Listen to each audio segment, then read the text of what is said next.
Welcome to Black Man We Hear You, episode 1, part 3. And on this episode, we ask the brothers, what do you love about being a black man?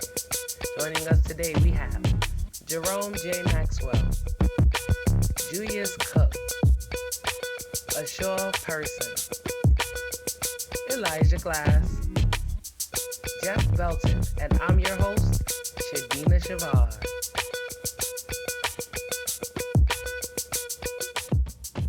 I want to use a word or phrase. I'm going to say it to you guys, and I want you to tell me what word comes to mind. All right? Try to keep it one word, but if you feel like you need to elaborate, feel free. But here we go. First word, fuck boy. Best term ever. Why? Well, for me, I went through this phase where everything was the B word. Everything was the B word. Every song I listened to, every conversation I had. Then I got to a point when I was maturing, and I was like, that's really messed up to be calling somebody. I wish that they could have it. I wish they had a word. But when that came out, I was like, God, equal. I like that. Yeah, because the N word is not, it's equal at all. Yeah. And fuckboy really is. Alright, so I'm going to tell you the definition of this next one. Fragile masculinity refers to anxiety felt by men who believe they are falling short of cultural standards of manhood. What are your thoughts around fragile masculinity? I don't think that's what that means. What do you think it means? I think fragile masculinity means somebody who's just sensitive about everything. You can't tell them anything. They break down for the smallest thing, and that's not always the case, but that's how I feel about it. Because if I tell you anything about who you are as a man, which you really shouldn't, you really shouldn't. Yeah. But if would that be considered fragile too? Okay, so if I'm telling you something, I'm letting you know something that I see, and you take it as you take the criticism as destructive when it's not. Yeah. Everything that I say about you has to be destructive. That's not who I am. But if everything that you get from anybody or even everybody is making you break down a way, that's what I get from it. What else do you guys consider fragile masculinity? Well, from the definition that you gave us, I feel like that plays a part in, in growth, like as a man, because the man that I was 20 years ago would not react the same way when certain things are said or talked about that I would now. You know what I mean? So I wouldn't say it's fragile. I would just say it was growth. I have growth in who I am as a man and what I can, even speak on or, even witness. Like I'm okay with who people are. Like, you know what I mean? I can't say I was always like that 20 years ago. 20 years ago, I was like, what's going on here? Like, you know what I mean? But at this time, at this man I am and grown to be, I accept everybody. Whatever people do is what they do. It's none of my business. And but all people should be respected the same. That's how I feel. Definitely. Okay. I mean, what word comes to mind when you hear the word nigga? Wait, and what term? Can you say it again? Both. The first one, nigga, N-I-G-G-A, and then nigger, N-I-G-G-E-R. Let's start with the word nigga. Right, yeah. What comes to mind? I think,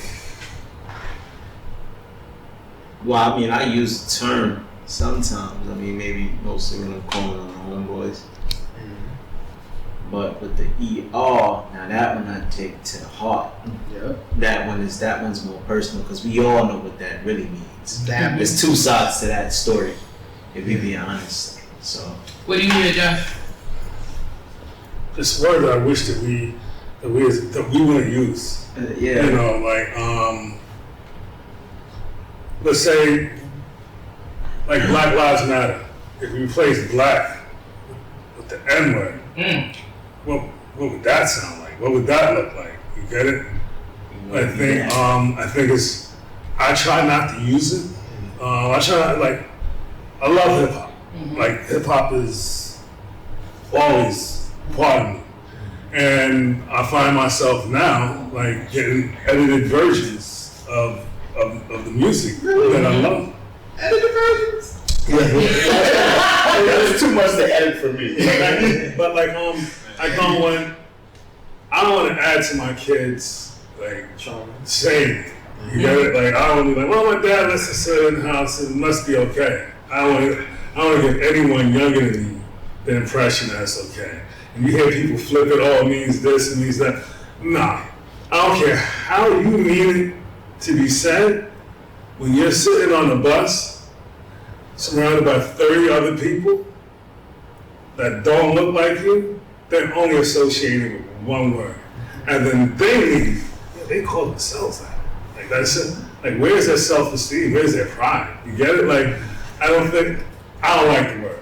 I don't care how you spell it. This, and I know it has like Latin origin, meaning something different, and I totally get that. But until we all are on that same page, it only has one meaning in this society, and it's negative. Well, I feel like you said, until we all have the same meaning, but we're never gonna have the same meaning. Yeah. So until that happens, it's our word, and I'll use it. I feel like I'll use it, as I use it. But I would never let anybody else other than us use it to speak to us or talk to us in that term. And I'm a firm believer in owning, taking it from them. Like it can be taken back. They're not allowed to use it. So. Like you said, I agree with you. You don't want your kids to say it, but it's I'm off from the '80s. It's already said. It's too late now. It's been in the world for decades. Yeah, but that ain't fading no time soon. But so is poison. Yeah. So you get it? Like it's there. It's there, but like, what is it? What is the good of it? What do you love about being a black man? And I want you all to tap in on that. Oh, alright? the challenges. Challenges. Like as I'm getting older, I'm embracing it. Like, oh, you can't do this. Oh yeah, sure I can. Oh, I'm surprised that you like that. Oh, you know about art, you know about this. Yeah, those challenges are just defining. And then being there for the younger black men, you get it? The following that. And like, I know when a black man walks in the room, all eyes on him. Doesn't matter if it's always positive or negative. When a black man into a room, the focus shifts to him. Embrace that. Embrace that. Jerome, what do you love about being a black man? Everything. I love my skin. I love my culture. I love the vibe. I love the connections that we have, the secret head nod that we give each other. I just love how no matter what we've been through, we still haven't broke. That's amazing to me. That they always say, they're scared for us to get to a certain point because they think we want revenge. We don't want revenge. Nobody wants revenge. Everybody wants to be peace and happiness, but we just want equality, and that's really what we want. Sir, what do you love about being a black man? Oh man, I don't even know where to start. Because they were all saying, once we step in the room, all eyes on us. That's so true. It's really no other way to go about it. It's the obstacles we go through, the upbringings, the culture we gotta adapt to. Everything about us is different.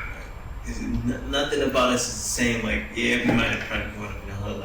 You probably grew up 5 blocks down. I probably grew up 10 blocks up, maybe from whomever. We all know each other. That's the part that we just all gonna come together when it's necessary. We all just gonna love it the whole time. So, Yeah, sure. that's it. I love the fact that being black makes me feel like I'm in a fraternity. It does. It kind of do. Yeah, like you guys said, you walk in the room, everybody's watching. The secret head nods that we give each other. We've never met each other before. We give each other that You don't always have to speak. You don't always have to speak, but sometimes it's that message. Yeah, you know. He's giving us that energy. I see you. Exactly. We see each other because we know our plight. We know our obstacles that we're gonna go through. We know we're fighting with something internally, no matter what. Yes. Because we're black and American. Absolutely. Come on now. Elijah. Honestly, I mean, I live to love and to hate. It's all the same. As far as the hate goes, it just lets me know, like, yo, they envy you. They want what you got. They want what you always had. Own it. Walk in it. Show your purpose. Show your life. Live your life. As far as the love goes, it's like, yeah, you walk in the room, that's that attention, that's that vibe, that's everyone gravitate towards you. It's like, okay. And then there's pressure for challenges. Like, then there's pressure to challenges. Like, okay, don't disappoint. What you gonna do? How you gonna overcome it and be great for the little ones watching you, or even some of the older ones be watching the younger dudes. Like, I just remember sometimes when I go back home, it's like, one of the little dudes in my hometown came up to me and was like, yo, you're the reason I kept playing ball. I stayed in the school and stuff. I was like, oh, word, that touched my heart. Thank you. So, like, that made me go back with more drive when I was still in school doing this stuff. And I was like, all right, keep playing, finish out. That was really some points there. So, like, yeah, loving and hate just balance each other. That's what I love about it. Well, Makes you stronger. it does. And each and every one of you is strong. And I love absolutely everything about black men. So thank you guys so much for being a part of this discussion. Make sure you tune in next time when we talk brothers and ministry. Hey. Thank you.